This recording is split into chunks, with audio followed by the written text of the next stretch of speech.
You are listening to the Gritty Podcast, where we talk about all things gritty.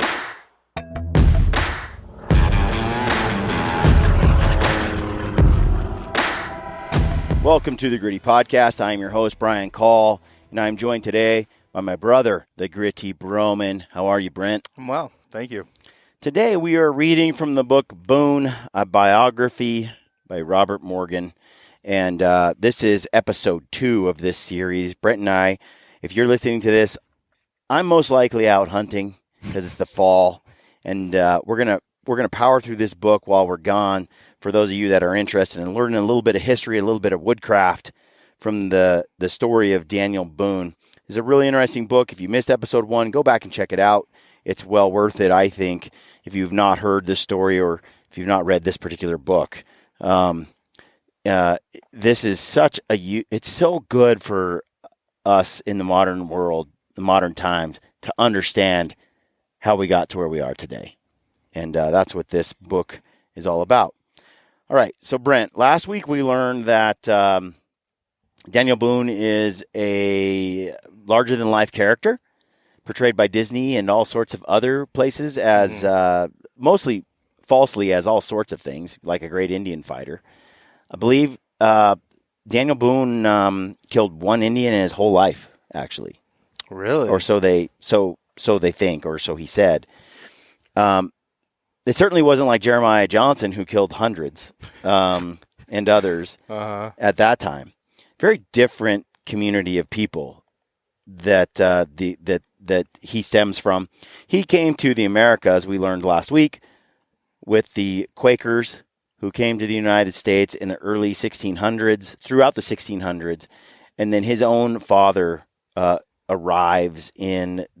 comes from England and arrives in Pennsylvania, I believe, around 1715 or something like that. And then his mother and his father, Daniel Boone's mother, is Sarah Morgan, and his father is Squire Boone. And they are both Quakers, and they're both in Pennsylvania. They meet and they get married. And this was, I believe, around 1718 when that happened, or 1720, something like that.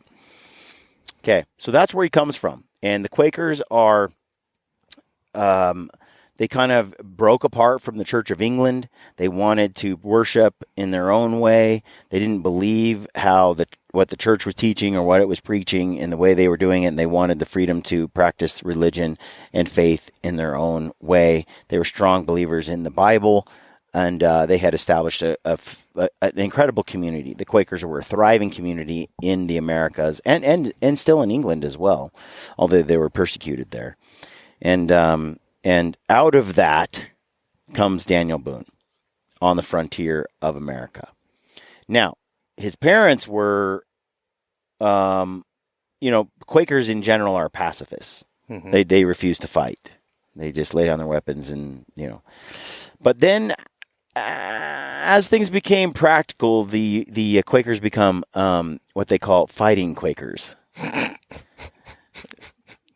So you had whose buttons got pushed enough. You have your Quakers, and then you have your fighting Quaker, and really, I believe that becomes that's out of necessity almost, because if you didn't do something, you were going to get killed on the frontier. See, my knee-jerk reaction when you say Quaker, when you say pacifist, I feel like you get to have that luxury when you live in a modern society. I'm a pacifist, Brian. Yeah, seriously, no one's hunting me.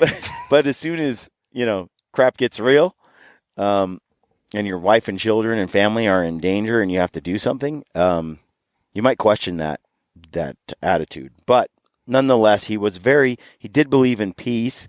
And like I said, he really didn't, he avoided, like the book said last week, he avoided killing at all costs if he could. And that was out of a religious conviction. And I think it really served him well throughout his life. As well. So, getting back to the book. Now, before we do, I want to ask you all to check out Peaks Equipment, who is a sponsor of the show. When you use the code GRITTY over at Peaks for some trekking poles, backcountry duo headlamp, or they've got gaiters that are awesome, durable, tough, effective gaiters.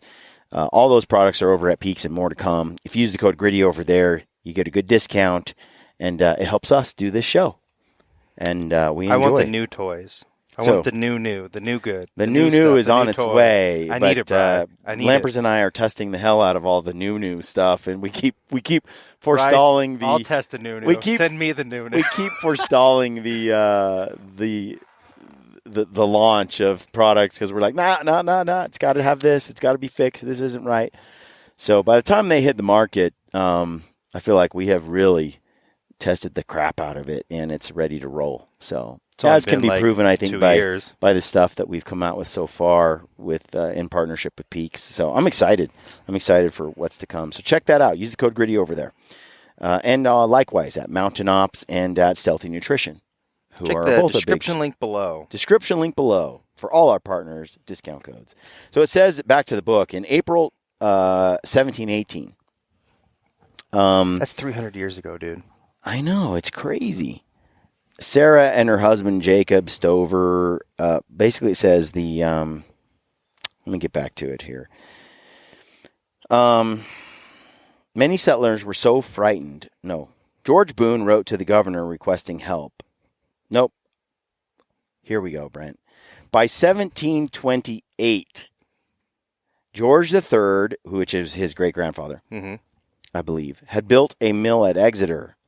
And we have the permission of years of prosperity. Okay, but after a period of peaceful relations with the Indians, the area was suddenly threatened by Shawnees. I thought Exeter was in England. That's kind of what I'm looking up right now. They must have named another place Exeter, or did I get that wrong last week? They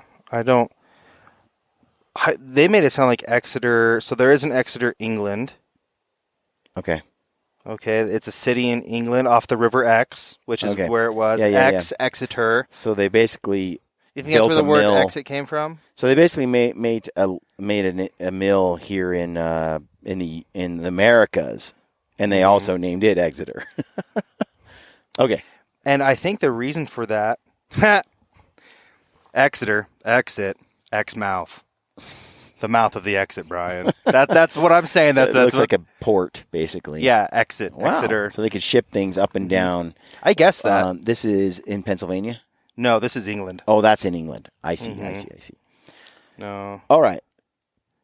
I had to zoom out on that. So anyway, let's get back to the book. Here we go.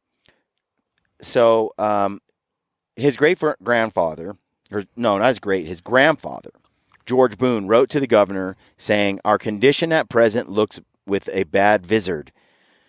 For undoubtedly the Indians will fall down upon us very suddenly, and our inhabitants are generally fled. There remains about 20 men with me to guard my mill." Many settlers were so frightened, this is in 1728, they left their homesteads. So it went from 1718 to 1728. So about 10 years after they had built the mill and everything, they were having some conflicts with the Indians. And a lot of them were frightened, so they had left. And we have this letter that's being written to the governor by George Boone, to the governor of Pennsylvania, saying, hey, we need some help. It doesn't look good. The Indians look like they're going to come upon us and kill us all. Everyone's left. There's just me and 20 dudes, and we're going to guard my mill.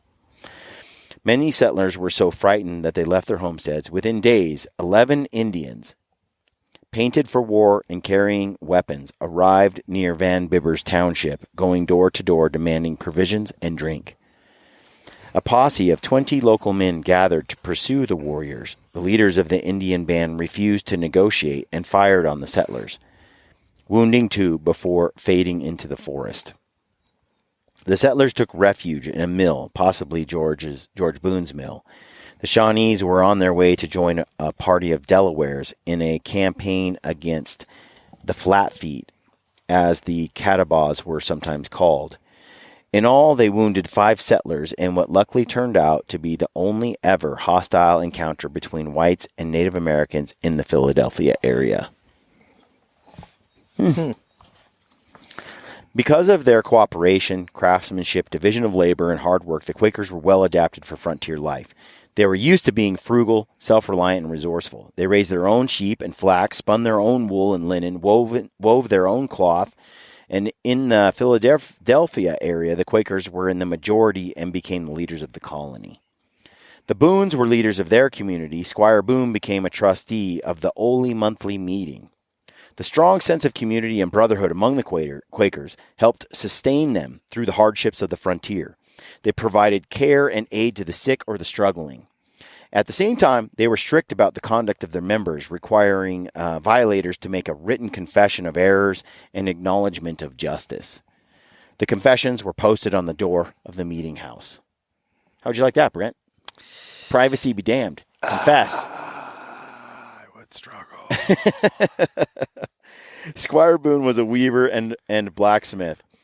I don't think I'd have much trouble. Oh, You know, I don't know. I ain't got much to hide. It's not that. He also farmed his land and ran a grist mill, and he had a substantial herd of cattle. A man of many parts, hard-working and talented, Squire was neighbor to Mennonites, Swedish Lutherans, Presbyterians, Huguenots, and Moravians, as well as Quakers. So Lutherans, Presbyterians, Mennonites. Though he grew increasingly independent and liberal in his thinking, he was a man of patience and common sense as well. And like his father before him, he was touched with restlessness, curiosity, and an urge to move on. Among the Boone's neighbors in the area were the extensive Lincoln family, Brent. Boones and Lincolns several times intermarried. Sarah Lincoln, sister of John Lincoln, who was the great-grandfather of President Lincoln, married. So the Boones and the Lincolns were intermarried with each other's families. William Boone, son of George Boone and Deborah, blah, blah, blah. Anne Boone, okay. Anne Boone, daughter of Squire Boone's brother James, married Abraham Lincoln on July 10, 1760. So the Boones and Lincolns got incestuous a lot. Got it. They weren't incestuous. They were in and out. They weren't. They were separate families. They didn't marry inside the same family. Well, who knows? Back then, there wasn't a lot of options, Brent. There was just a small colony of people. Last I heard, that kid was that you reproduced with whoever was hot in the neighborhood, or not. Whoever was in the neighborhood. Because Lincoln was not a Quaker, she was condemned by the Quakers, basically the Friends meeting. What does that mean? Is this a slap on the wrist? Is this a shame? Or yeah, is shame. Like I think a head in the stocks. So Lincoln, kind of a thing? Abraham Lincoln wasn't a Quaker, but his wife was apparently. So again, and she was a Boone. So their daughter later married James Boone. So Lincoln's daughter married a James Boone. And both Boones and Lincolns are buried in the yard of the Exeter Meeting House. The Boones and Lincolns would be acquainted later also in Virginia and Kentucky. So the Boones and the Lincolns are closely, you got remarkable Daniel Boone, you got the remarkable Abraham Lincoln. So you got some, look, the early founders of the nation, the people who forged it, they were made of some stout material and character. And it's interesting. They weren't perfect humans, of course, but we're standing on the backs of giants today, on the shoulders of giants today. Oh, whose quote is that? If I see farther, it is only because I stand on the shoulders of giants. Yeah. I think it's such a fraud for the way people act today, where they judge people of the past like Abraham Lincoln and call him a racist. I'm like, dude, you have no idea what you're talking about. You have to judge people based on the context of the time and the circumstances in which they lived. But these people they imagine as if these people weren't carving out their existence with an axe and an axe is being grateful. it's a freaking rock.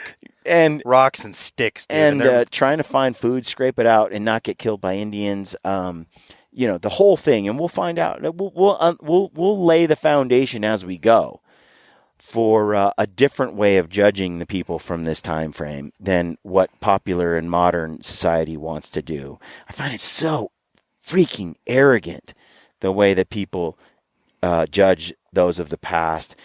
And there's a reason that Abraham is a heroic Abraham Lincoln is a heroic figure, because he did heroic things, and he deserves it. It says, back to the book, Squire and Sarah's sixth child, Daniel, was born November 2nd, 1734. From the beginning, the family sensed that Daniel was different from the other children, Brent. He's the sixth?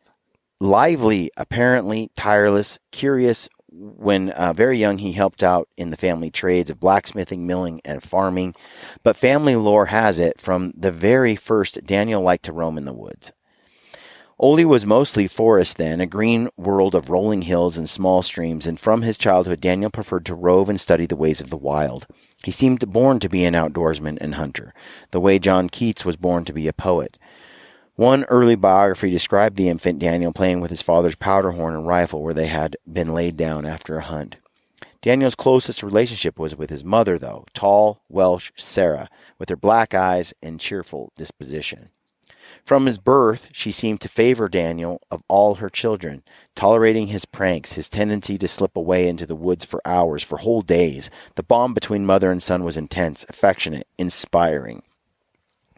It seems she put her fondest hopes in this independent, sometimes wayward boy, driven by enthusiasms for the wild and curiosity about the world beyond the farm, beyond the river. Daniel's uncle, John Webb, took a particular interest in the boy also, keeping him and petting him for weeks together at his house with his own 4 children. In October of 1744, Squire Boone bought 25 acres of land 5 miles north of his home in Ole.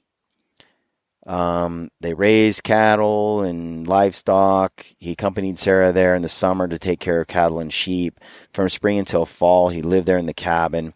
For the rest of his life, he'd have fond memories of this farm, this little place they lived 5 miles north of Ole.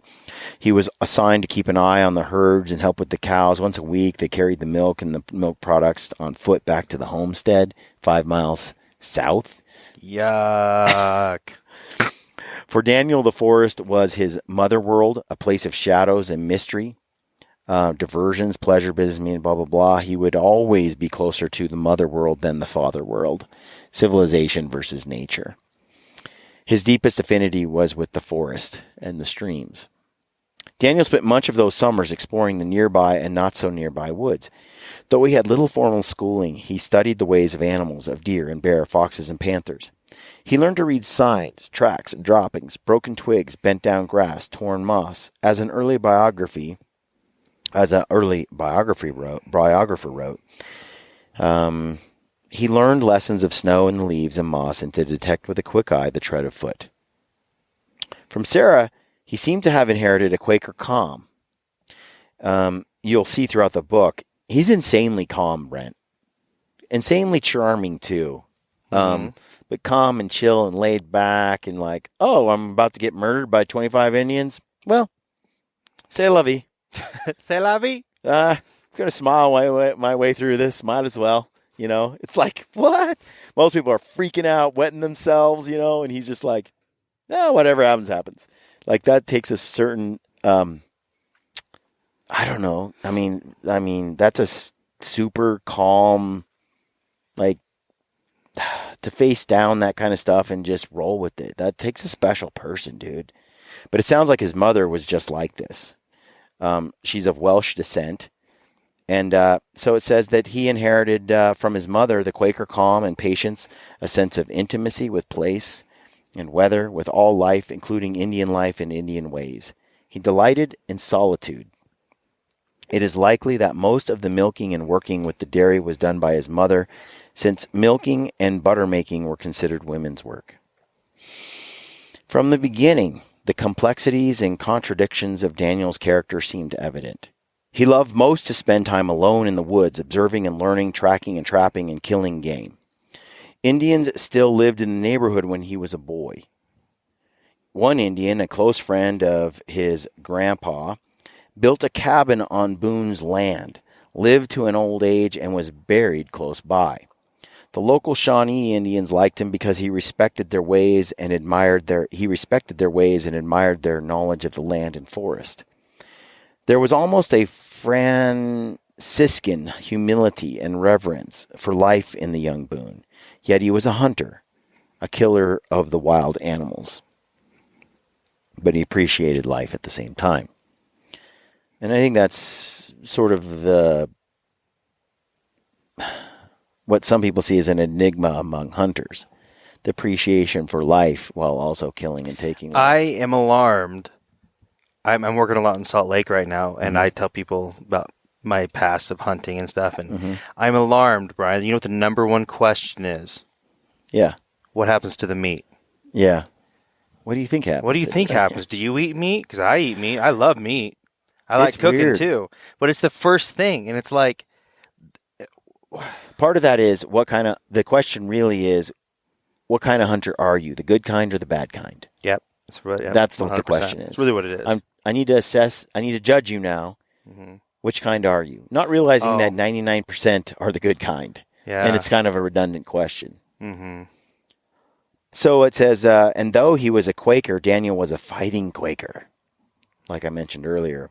The stories of his youthful pranks and fights told by Boone's son Nathan to Lyman Draper in 1851 make it clear that young Daniel was no pacifist. Once, two sisters carrying a bucket of fish guts to empty during the shad run saw Daniel sleeping under a tree. Unable to resist the temptation, they dumped the contents of the bucket on his face. They just couldn't resist themselves and had to dump a bucket of fish guts on someone's face. Brushing the slimy entrails out of his hair and eyes, the young Daniel jumped up and bloodied the girls' noses and sent them home howling. He was pissed off. He's like, he didn't care if they were girls. Within minutes, the girls' mother stormed into Sarah Boone's kitchen and accused Daniel of attacking her daughters. But the peaceable Quakeress would not tolerate the tirade against her son. If thee has not brought up thy daughters to better behavior, she said, it is high time they were taught good manners. And if Daniel has given them a lesson, I hope for my part that it will in the end do them no harm. And I have only to add that I bid thee good day. Sounds like our mom. It sounds like she said your kids effed around and they found out. Like, I don't know what to tell you. You know what else, dude? Like, you know those girls left out that crap about the fish guts. My dad was like, there is never any reason to hit a girl, ever. I could come up with 10 right now. And my mom was like, she hits you, you hit her back. Yeah. Talking about my sister Carrie. Yeah. My mom was like, nah, I think you have the judgment to know when it's okay to hit a girl and when it's not. And if she's doing something, hit her back. And because my sister, who was a year or a year and a half younger than me, girls mature quicker. And plus my sister Carrie is an Amazonian woman. Carrie's just tall naturally. She was tall and strong. And so girls usually kind of hit puberty and get a little bigger than boys. The first couple of years, they get a little taller and advance faster than boys do. So being that we were so close in age, once we hit that stage, she shot up and she hit puberty way before and she was a pretty stout girl. Always has been. Among girls, she's in the upper percentile in terms of size and toughness. Tough. Like, she was an athlete in high school. And so we would go at it. She would come after me. And my mom's like, and it was fairly equal. And mom would be like, well, Carrie, it's pretty equal now, but pretty soon Brian's going to be bigger than you because, he is a boy. And when that day comes, I'm not going to shield him from you. Shield you from him? Shield you from him.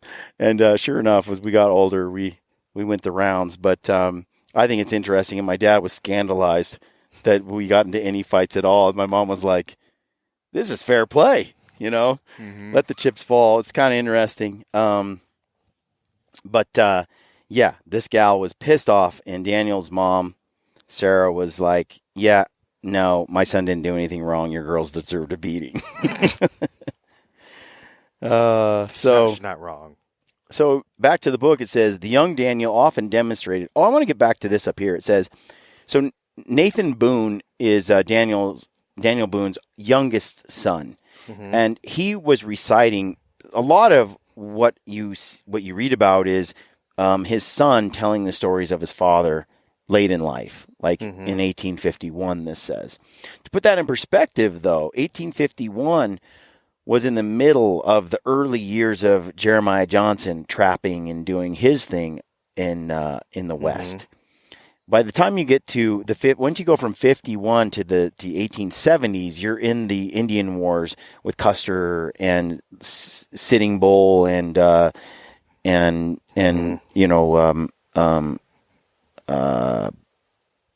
Crazy Horse and Red Cloud and all these different, Oglala Nation. You're talking about the Crow and the Sioux or the Lakota and a whole time frame that it's like the further west you got, the same thing that happened 100 years earlier in places like Missouri and in Kentucky. And then later in Kansas, slowly moved its way over. And the same things that happened 100 years earlier happened 100 years later. And so you're talking like between Daniel Boone and Jeremiah Johnson, there's like 100-year differential. And when I thought about it, I kind of back in the day, 10 years ago, 15 years ago, I sort of lumped Daniel Boone in with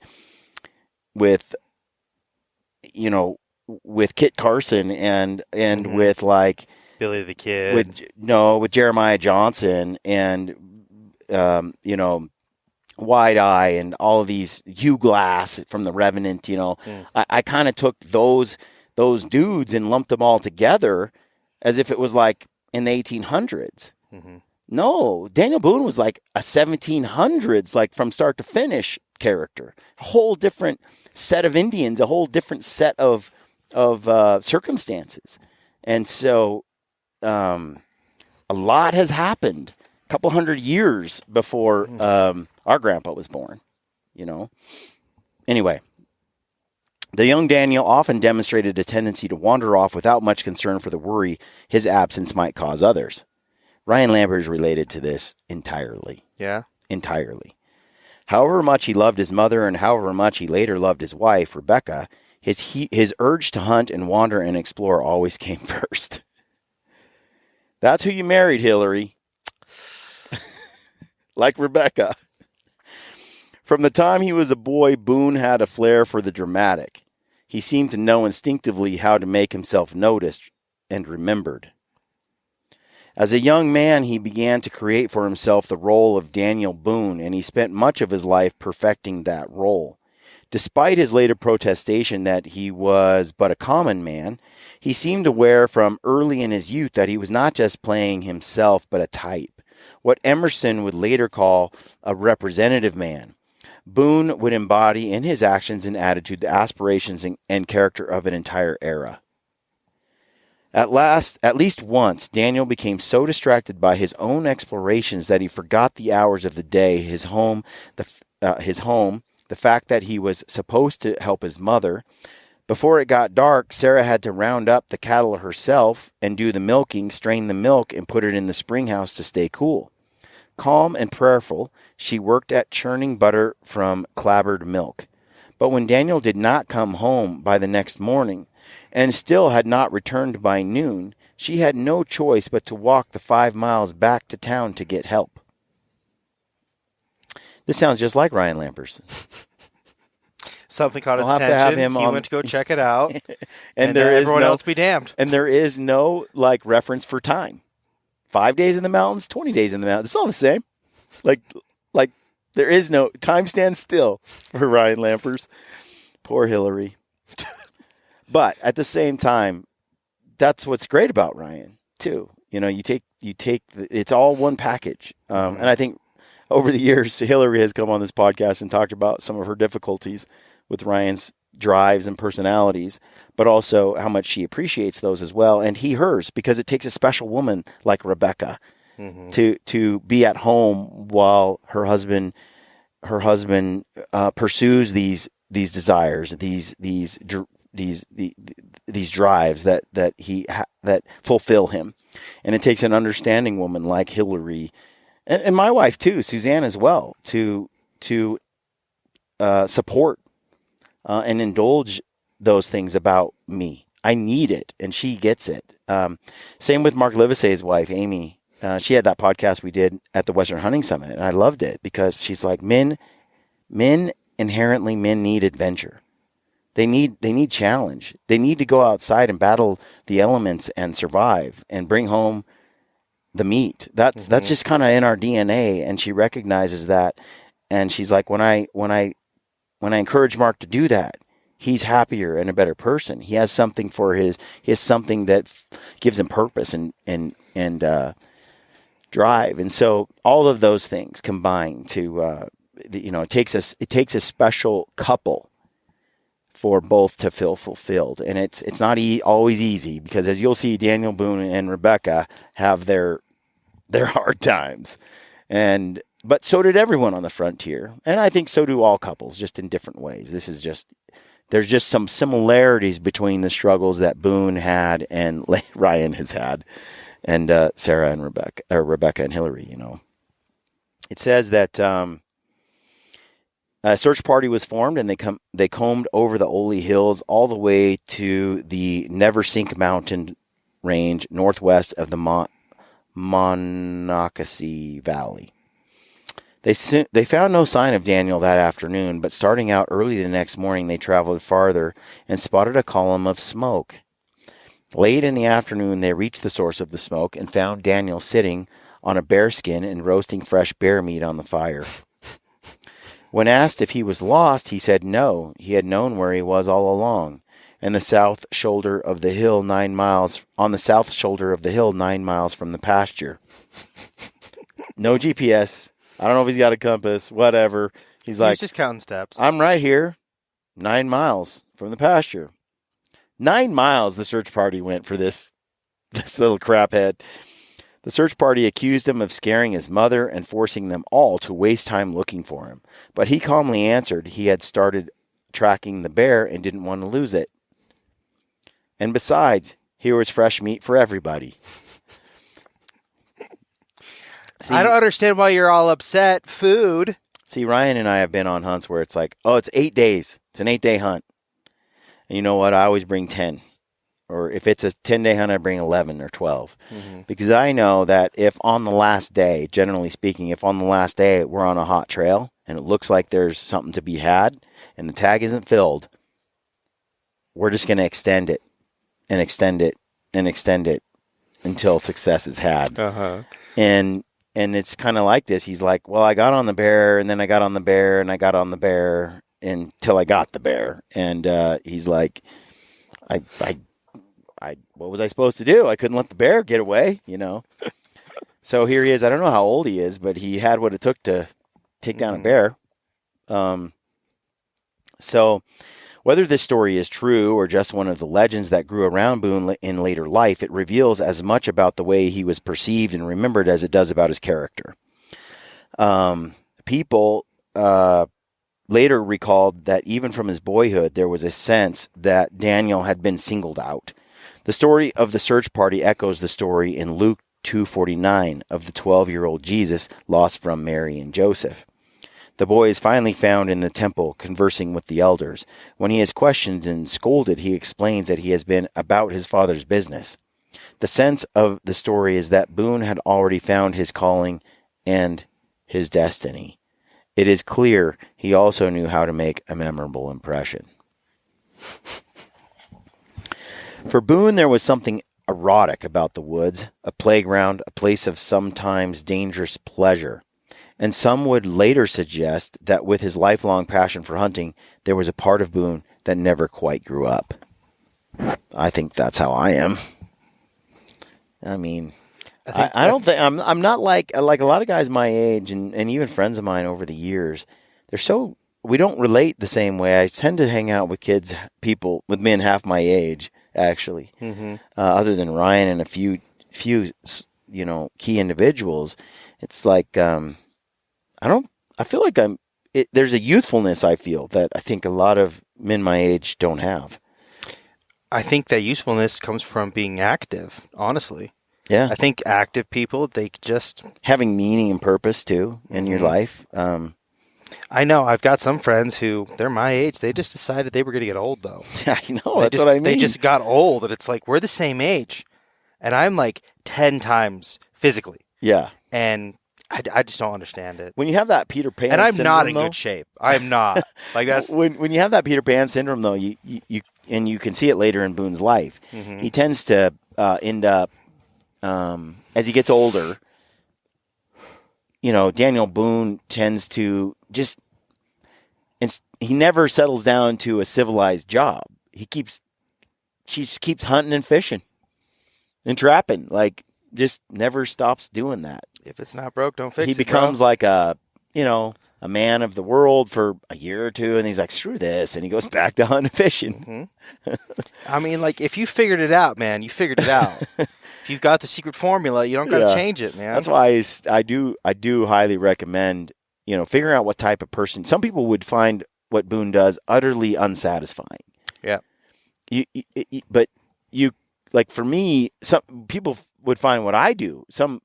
The dude who runs, I don't know, Nike, might find out that what I do just doesn't appeal to him. But I did the whole 9-to-5 corporate job for a long time. I wore the suits and ties, and I did the whole thing, and I made good money. I left that life and came to do this one, and I like this one. This one suits me. The other one was like, I could do it. I feel like I'm a dynamic kind of individual, so I could kind of figure just about anything I want to try out. And so I made a really serviceable accountant and auditor. Did you, though? I did, in my vein, yes. And,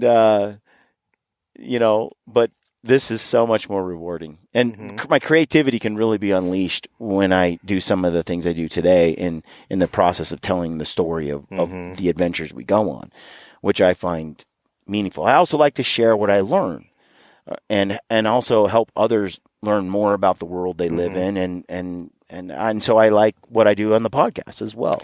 So could I completely derail this podcast with a question? I suppose. How do you go about being creative on demand? Because I find that to be difficult. Because making films, like not so much like editing a podcast or anything like that, but making films requires a lot of being creative on demand. That's an interesting question. Jack Carr has been on the podcast twice, and Jack writes his books. We just had Chris Pratt play his role in the Amazon series, which is badass. It was so good.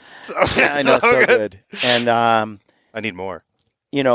I think Jack might still be right now sequestered in some place where he has no access to nothing. I think, where was he? I don't remember where he was. He was like in some cabin in Nowhereville or on the coast or something, or Gulf of Mexico.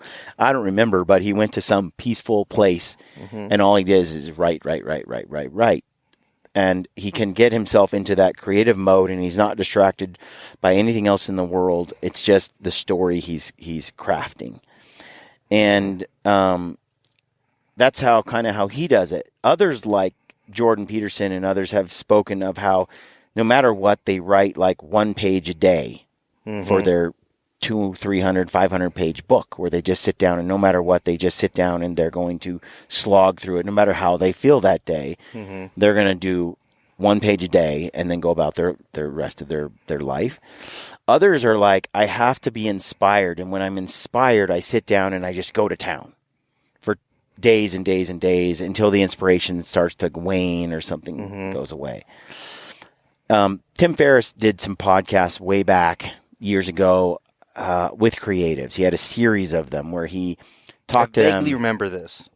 Various photographers, writers, and movie makers and stuff, where he asked them how they engaged in their creative process. And what came out of it that I found was it was unique for each individual.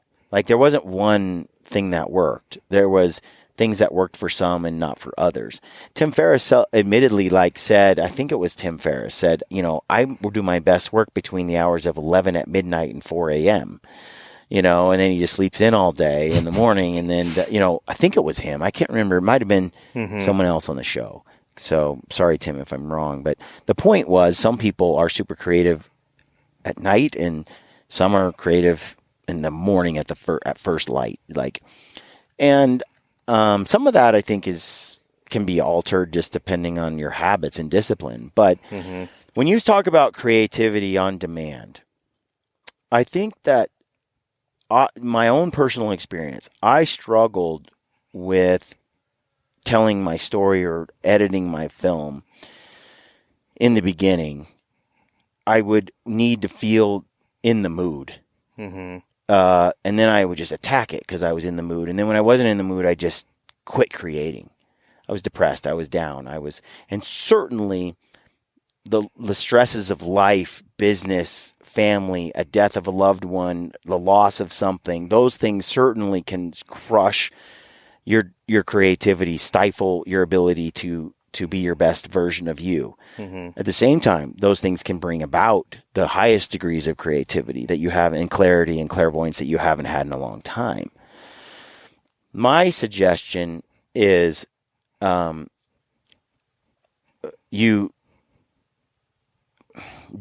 are useful. Mm-hmm. Okay? I set up arbitrary deadlines for myself.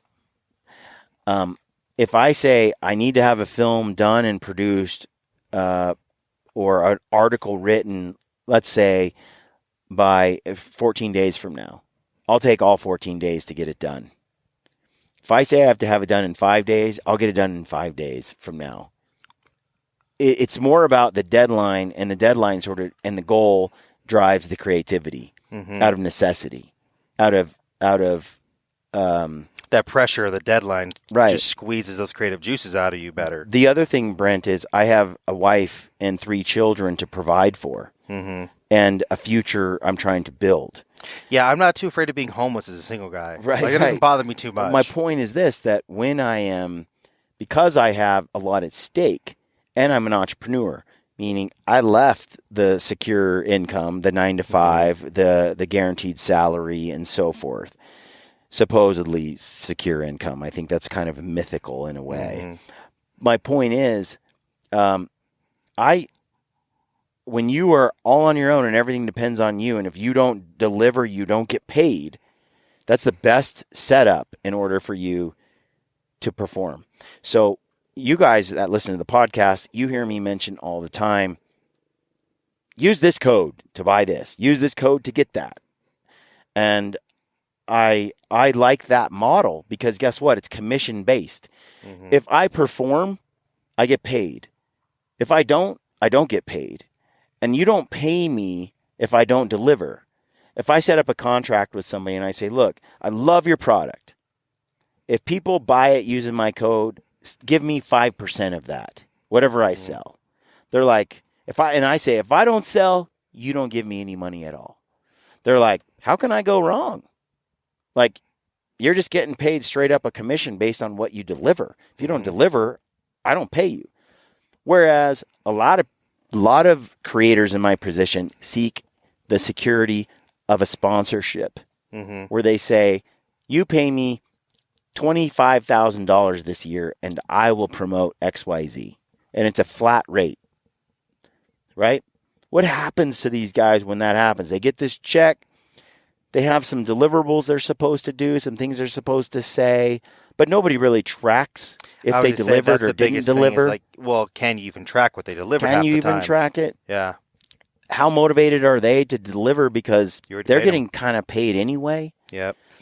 And so for me, I don't like that setup because I want to utterly fail on my own or utterly succeed on my own. But I want it all on my own.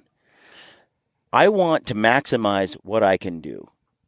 I don't want a sponsorship. What if if I did a commission, I could have made $50,000, but instead I took a sponsorship for $25,000. Mm-hmm. Well, I just didn't bet on myself.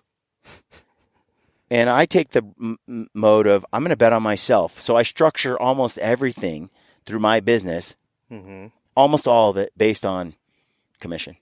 So if I deliver, I deliver. If I don't, I don't. And that also gives me freedom because I don't want to be exclusive.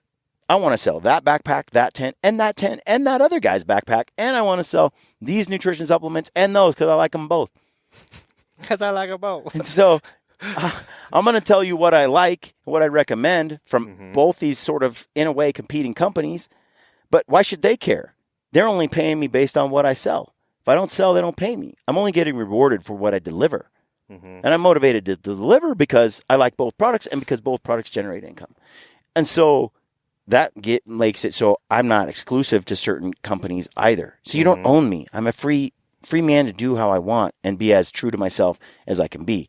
All of those are things that help me become more and more creative.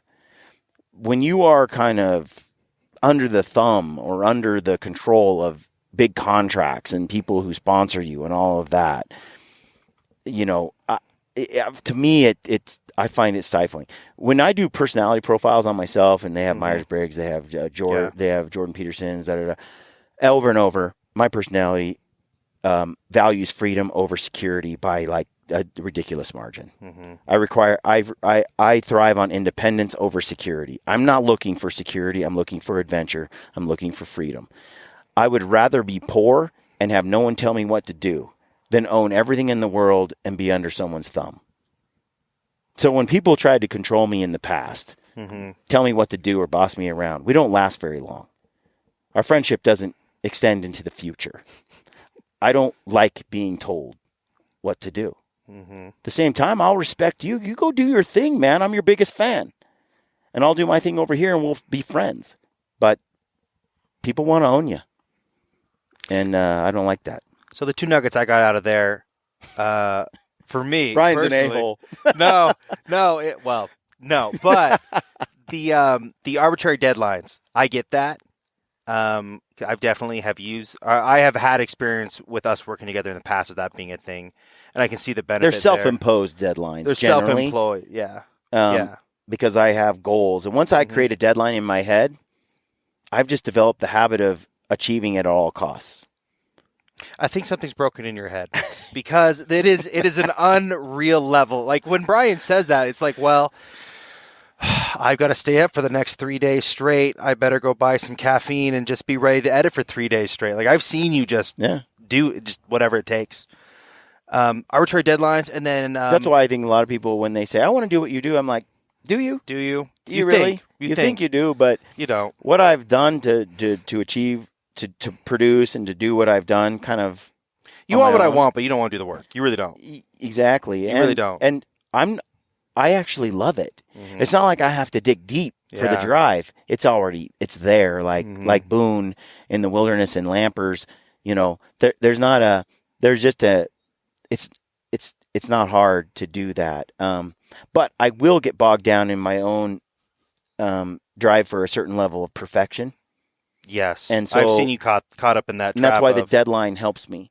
Because I have to leave this now because otherwise I won't get the rest of it done. Yeah, I can be my own worst enemy, critic on what I'm producing, and then not be happy with it when it's perfectly fine. And if I showed it to 50 people, they'd say version 2, version 1, like they were the same difference, but I spent 30 more hours on the other one. Yeah, you get 80% of what you want within the first hour, with a clip or something you're working on. That's why you're good to have on the team when you're around. Crank out 80% of it and just leave it as is, and be like, fix it if you want. Yeah. But yeah, it's deadlines are important, and independence. Timing your creativity, I think, is something else that I personally need to test around with more. Am I more creative in the morning? Am I creative at night? I think that has a lot to do with a younger generation who's easily distracted. Like, get rid of the phone, get rid of the connection. That's what I was going to say. I put my phone on silent and I put it in a drawer. I know or something. you, Brent. You have a hard time throughout life. You have a hard time not playing a video game and surfing the internet and listening to music all at the same time. I swear it's your and texting and probably it's like watching TV. All things, all stimuli, all at once. It's too much. You can't enter, I think, a creative space with all that noise. You have to isolate and then dive in. You have to really. That's something. There you go. That's something I'm struggling with. Is getting into the space of being creative is hard.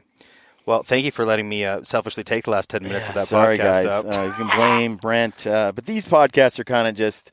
This is what they're for. I'm sorry if you're deep into the book and we just went on a tangent. But that's kind of how some of these shows are going to go. Hopefully not too many. So he got in trouble for running off and shooting a bear. Yeah, and that's it's an insight into his personality. It says that Boone's cunning and love of pranks are also recorded in many of the childhood anecdotes Lyman, Copeland, Draper, and others collected later. One tale Boone himself liked to repeat in old age concerned his confinement to the house during an outbreak of smallpox. His mother would not let him or his sister Elizabeth outdoors to play. Sick of the imprisonment, young Daniel and Elizabeth decided to catch the smallpox themselves and get it over with so they could go outside to play as usual. Come again? So they were being quarantined. Yeah. So they wouldn't get smallpox. And then they were like, dude, this is BS. Let's just get smallpox so we don't ever have to be in quarantine again. Let's just get this thing, risk dying, and get it over with. Yep. So yes, I might have had the same thoughts about COVID. Yeah. Didn't turn out so hot. I wonder how did this turn out for them? How was their smallpox experience? It says that night they slipped away to a neighbor's house and crawled into bed with friends who were infected with smallpox, then returned home before daybreak. I would be livid with my children. When a few days later the red marks began to appear on him, Sarah grew suspicious. "Now, Daniel," she said to her son, "I want thee to tell thy mother the whole truth." Daniel readily confessed the initiative he had taken. "Thee naughty little Gorell," she cried. "Why did thee not tell me before, so I could have had thee better prepared?" Sarah called him an old English word for knave, but was too affectionate to punish him. Is that what Gorell means? Knave? What does knave even mean? Apparently, Gorrrel. Yeah, it's Middle English, Mm-hmm. and it means old fat man. How flattering. It was the kind of story Boone, as an old man, liked to recall of his beloved mother. Weird, or it means old French pig. What's knave mean? Depraved person? Knave, wow. K-N-A-V. I've heard the term. I mean, I think I get it. Knave. It's like a scoundrel or something, or like a depraved person. You know what? K might be nice instead of that lovely L I threw down there. Knave, meaning Old Oxford, a dishonest or unscrupulous man.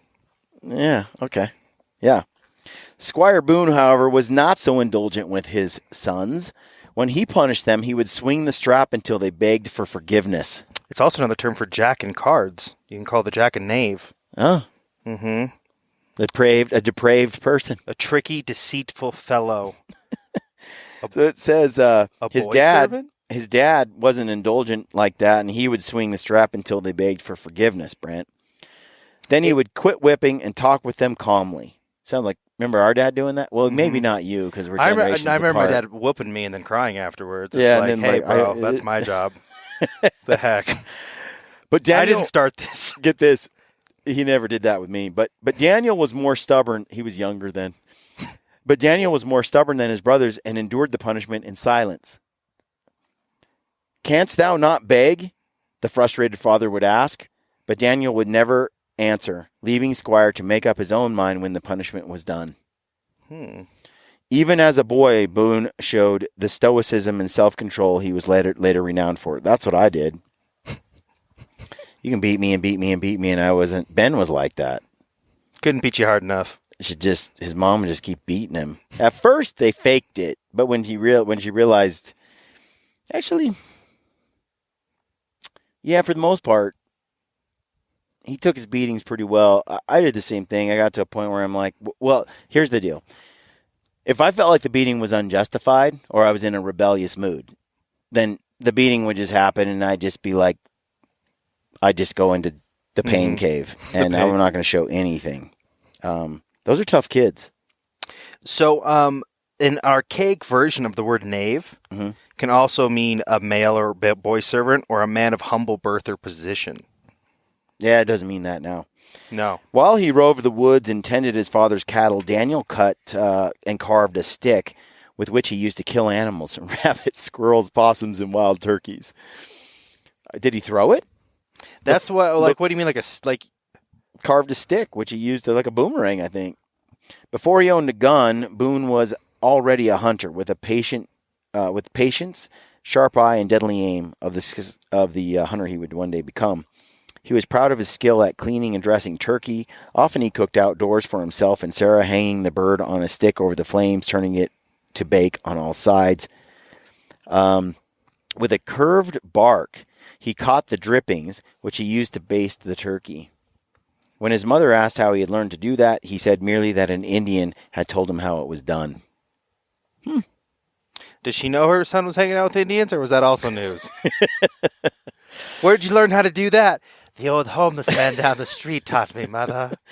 When Daniel was almost 13, he was given his first firearms, a short rifle gun, with which he roamed the nearby flying hills, the Ole Hills, and the Neversink Mountains. You know, I was thinking that's kind of young to be given a gun, maybe, but I remember Dad giving us like a recurve bow when we were like 8. Yeah.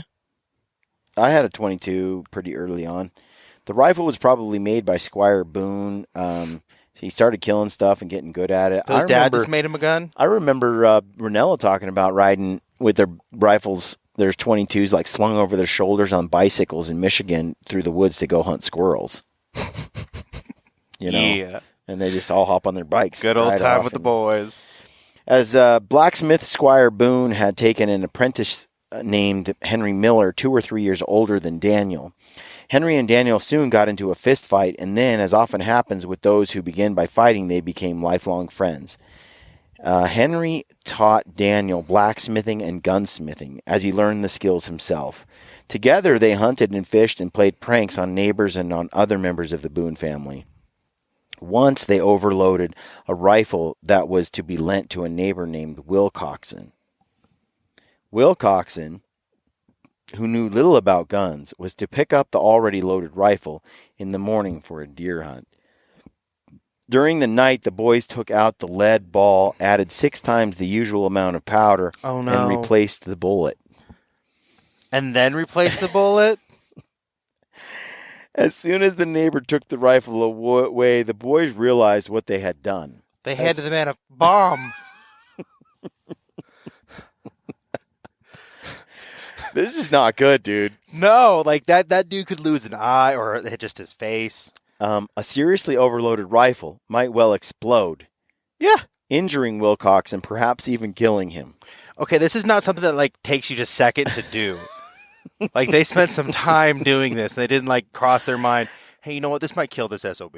Maybe. It says, sick with guilt and dread, they listened as he stalked off into the woods. Later, they heard a report like the blast of a cannon, and running toward the sound of the blast, were relieved to see Wilcoxon stumbling out of the woods, his face bruised and bloody from a cut on his forehead. He said the recoil of the gun had thrown him to the ground. When he heard the story, Squire Boone answered that the load had been so light he could have rested the gun on his nose without hurting it. Daniel and Henry asked Wilcoxon if he had killed the deer, but the poor man was so surprised by the force of the blast he hadn't noticed his target. But Daniel's like, okay, you're alive. Now, let's get on with it. Did you kill the deer? But Wilcoxon recovered his dry wit and commented that he thought it was a pretty dear shot. Oh, my gosh. Oh, boy. That's a bad joke. Yeah. The boys ran into the woods and found the deer and brought it to the neighbor, who likely after that learned to load his gun for himself. Smart. You know what? I'm a big believer in that. I tie my own fish hooks. Yeah. I load my own gun. It's just a level of safety you should just keep. It goes on to say, because of the family's strict Quaker principles, the Boone children were not allowed to attend parties or dances. But Daniel and Henry had heard of a frolic to be held in a distant town, and giving each other courage or daring themselves, they decided to borrow Squire Boone's horse in the night and ride away to the dance. Remember sneaking out and stealing your dad's car? No. No, I never did that either. No, never but did I that. have heard of people. I was too scared. I have heard too scared. No way. So it says, but what about your friend's dad's car? That was fine. No. Me either, Brent. Never. Yeah, no. So they steal their dad's horse and they go to the dance. After an evening of celebration, perhaps after sampling some of the local hard cider, they decided to jump the horse, carrying both of them over one of Squire's cows sleeping in the pasture. The cow awakened and started to rise near rear first. Just as the horse began its leap, Daniel and Henry slammed to the ground, shaken but unhurt, but the horse broke its neck and died.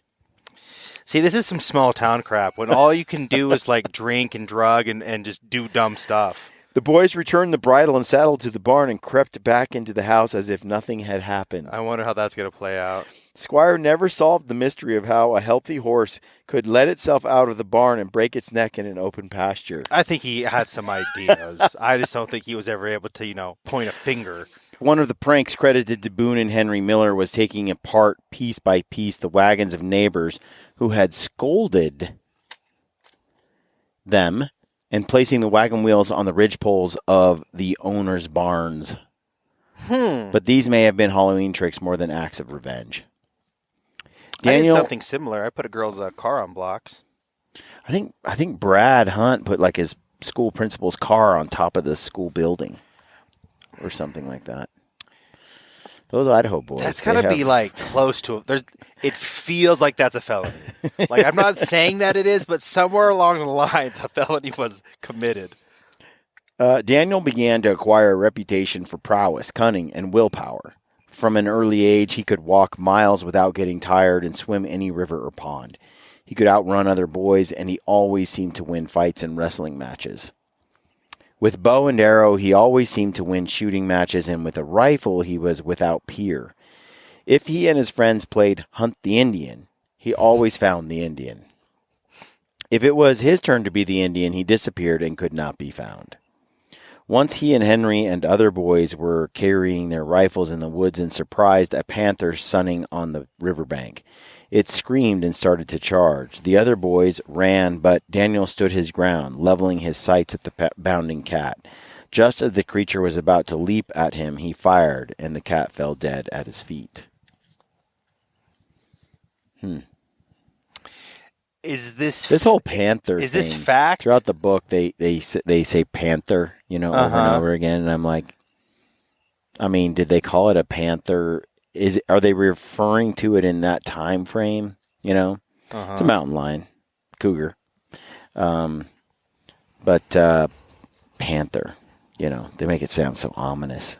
Well, is it a panther, or is that just like a generic term that they're throwing out there? Or is the author using it correctly? Yeah, I don't know. I was listening to a book the other day, and someone said elk buck. Yeah, right, right. I was like doing something, but I was like brought me off my tracks. I was like, elk buck. Yeah. Just felt dirty. It talks about his schooling, and he didn't get a lot of it because he didn't want to do it. But he still could read and write and was well educated, even though he made up a lot of words. This is sounding more and more like Lampers. Like everything you say. Whatever the truth about his schooling, the fact is Daniel Boone could read and write. As a militia officer, storekeeper, land agent, surveyor, magistrate, and legislator, he wrote thousands of letters and reports, many of them still in existence. And he enjoyed reading, especially history books, the Bible, and later Gulliver's Travels. There is reason to believe he knew Robinson Crusoe quite well, but his spelling was erratic, even imaginative. The orthography of his many notes and letters, bills, and survey accounts is part of the legend. Lyman Draper reports that Boone was actually taught to read and write by his brother Samuel's wife, Sarah Day. Draper offered his own description of Boone's writing.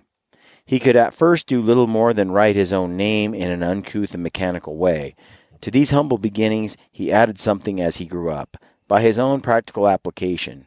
His compositions bear the marks of a strong common sense, yet, as might be expected, exhibiting defects in orthography, grammar, and style, by no means infrequent. The second generation of the immigrants often had less education than the first. What I was saying before. We talked about that, yeah. It just becomes less and less time for schoolwork and more time for living, surviving. They took the powder horn and left the inkhorn at home, the biographer Bogart later wrote. From infancy, Daniel had been exposed to daily readings from the Bible, and it is likely its words made a lasting impression on him in the mighty solitudes of his after years. But the fact is, all the Boone sons received a respectable education. As far as we know, only Daniel avoided school and the rules of grammar and spelling. It would seem his parents early on recognized his skills as a hunter and woodsman who provided the family with venison and turkey, squirrels, and rabbits, as well as hides and furs. It was practical to let him do what he did better than anyone else. Later in his life, in a moment of great danger, Boone would write sentences such as, "Your company is desired greatly, for the people are very uneasy, but are willing to stay and venture their lives with you, and now is the time to frustrate the Indians' intentions, and keep the country whilst we are in it." This letter, written to Richard Henderson on April 1, 1775, as Boone and his men were hacking out Boone's trace after being attacked by Indians, shows he had some command of language as well as a flair for making up words and spelling. We don't know, of course, how much help he had with the letter from his son-in-law, Will Hayes.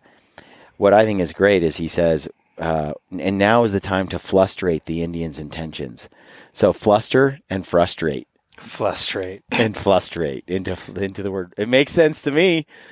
I know exactly what he means. Frustrate. It makes, fluster and frustrate. Frustrate. That's funny.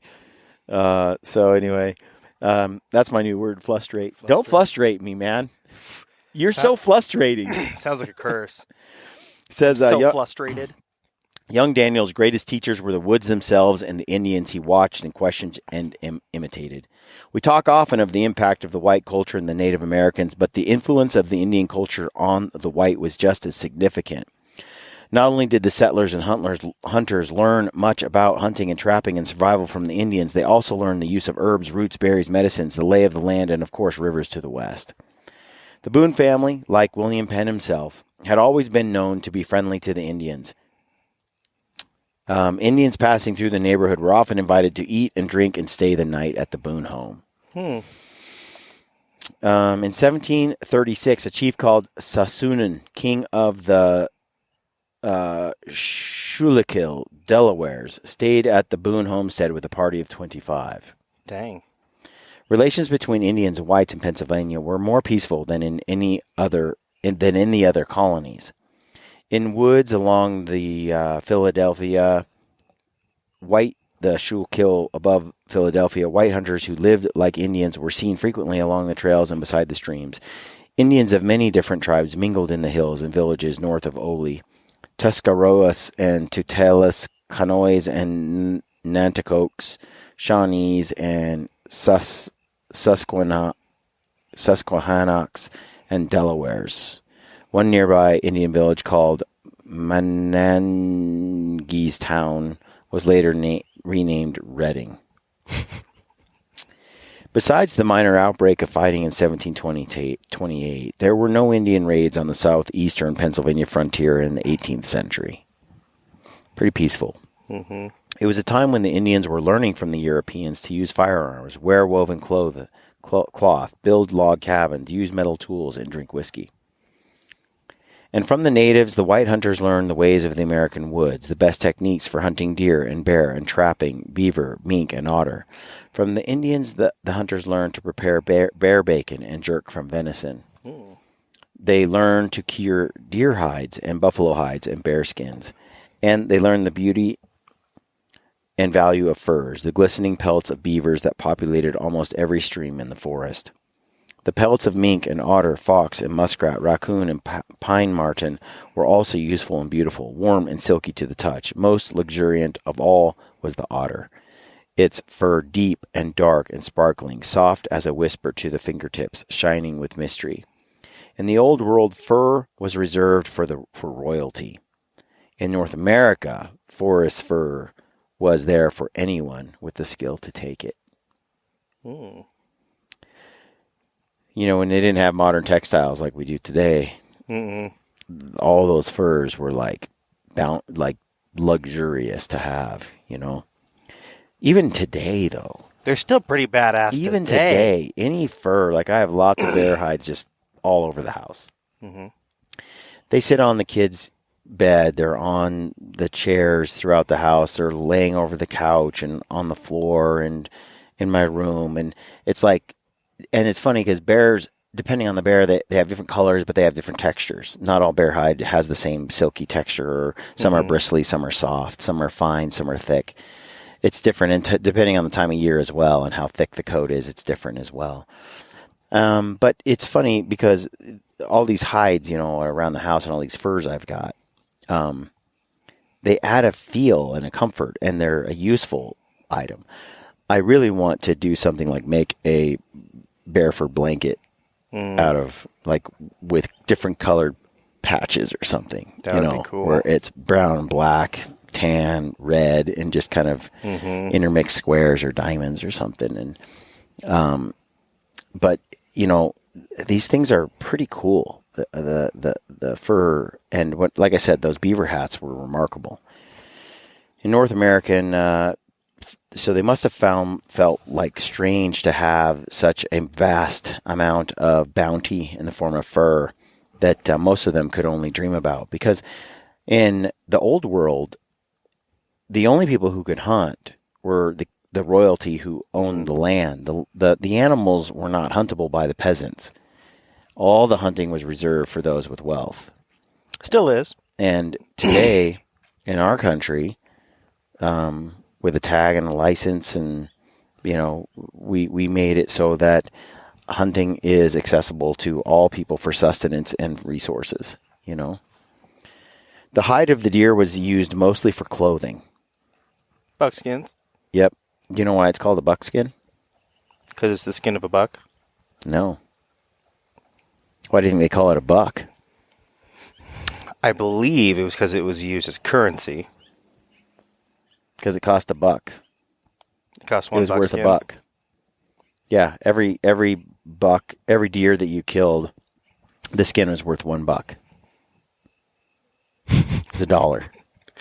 That's crazy. And so it got the name buck. So that's why we call a buck today. And a doe. That's crazy. Isn't it? Like, it's not according to this, I'll get into it. It says the hide of a deer was mostly used for clothing. Scraped and tanned, softened and smooth, buckskin was as common as a khaki is now. Deer hides were such a familiar item of frontier trade that the Spanish dollar, worth about one hide, came to be called a buck. There you go. Buckskin served many purposes on the frontier. Or I guess maybe it was the other way around, huh? It was there's a buck and a doe, and so then they nicknamed the money a buck, because that represented about what a buck was. It was a deer hide. Give you a buck for it. Give you a buck for it. Yep, which is cool. basically one deer hide. That's cool. Buckskin served many purposes on the frontier. Used for clothes, strings, and pouches. Prepared right, it was soft and pliable. However, when wet, buckskin tended to become very heavy, and it shrank as it dried out. They had buckskin leggings, because those just are like chaps. You just put those on. But as they shrunk or changed or it got wet, you could take them off, but you still had usually a cloth pant that would last longer or something. The American long rifle, developed by German gunsmiths in Pennsylvania, was the weapon of choice for hunters of both races. It was light and sturdy and could be accurate at up to 200 yards in the hands of a skilled marksman. But both white and Indian hunters used other firearms as well: British muskets, Dutch shotguns, pistols. A man's rifle was his most important companion in the forest. The saying was, he should select a rifle as carefully as a wife. Continuing on, it says, as they interacted more and more with the whites, Indians changed their customs and dress. With the traditional buckskin leggings and breechclout, the Indians often wore the long linen hunting shirts donned by white outdoorsmen. So they would put those white shirts on the top, and then wear a breechclout and leggings on the bottom. Plenty of airflow. The log cabin and stockade were almost impossible to build without metal tools. For centuries, the Indians had lived in shelters made of poles and bark, hides and brush. But once the Indians had metal axes and saws, adzes and augers, they too made log dwellings, similar to those the whites built. It is said that Indians preferred to notch their logs on the underside, while whites notched theirs on the top.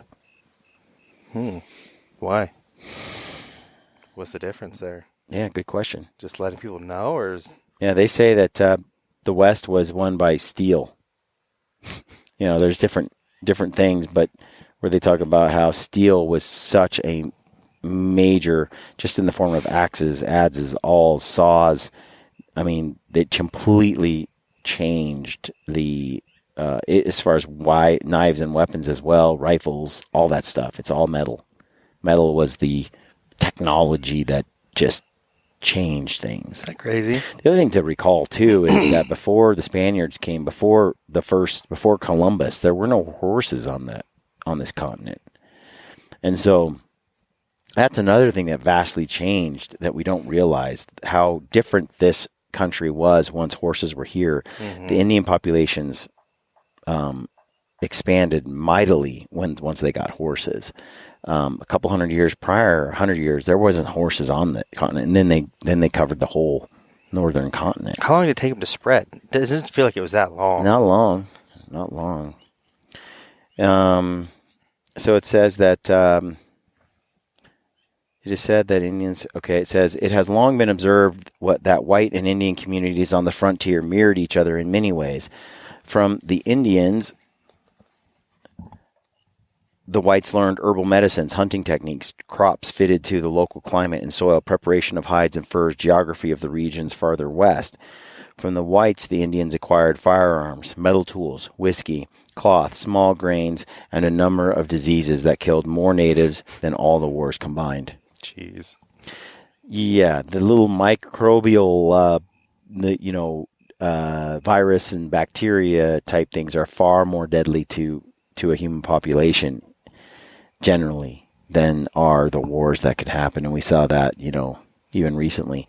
Just takes the right kind of virus and gone, entire populations. Apparently, though, you can just run over to your buddy's house, hop in bed with them, get smallpox, and survive. Like, that's a nothing burger. Yeah, if you're from the old world. It was in this world of mingling Indian and European cultures that Daniel Boone's character and aspirations were formed. He became an expert marksman, tracker, and trapper. He never forgot a trail or a place he'd seen. But at the same time, he was part of a large, close family, loyal and affectionate, good-natured, and often funny. He loved to enjoy himself and be with friends before vanishing into the woods again, emerging days later with bear meat, a deer pelts to trade. These two sides to his character seemed to be there from the first. From childhood, he seemed to inhabit a middle ground between white and Indian cultures, meaning he could transcend both. Well, it sounds like his family had interactions with the natives all the time. Mm-hmm. Stayed at his house when he was younger. He just grew up around them. Mm-hmm. I think he had an innate he related to them innately as well. Like he liked the way they lived. Mm-hmm. It says, and he served at times as a kind of double agent. His loyalties complex and divided between his several worlds and kinships. Double agent. Dun, dun, dun. So, yeah, there you have it. Interesting, huh? So, next chapter. We'll get into the next chapter here, the next episode. But, Brent, what'd you think of this one? I'm liking this book he's a bit of a, it's what's so interesting is the time is 300 years ago. Uh-huh. But yet, I don't really feel that he's a whole lot different than me. Playing pranks, getting the guy's gun all overloaded, stealing a horse and sneaking out to a party at night and sneaking back and then wrecking the horse on accident before like sneaking back in the house. Like these kinds of things are they're no different than us, growing up. Equine murder, toilet papering someone's house, like. Anyway, just slightly the same thing, really. Yeah, same vein. I mean, they're adjacent. I'll give you that. So, anyway, very interesting. I hope you guys are enjoying this one. If you missed the first episode, go back and check that one out. Hope you enjoyed this one. We're going to get back into the book on the next episode in a couple of days from now. And if you like the show, be sure to like and subscribe to our YouTube channel. Leave us reviews and comments on our iTunes podcast or Spotify. We appreciate all the support, and thanks for tuning in. Stay gritty.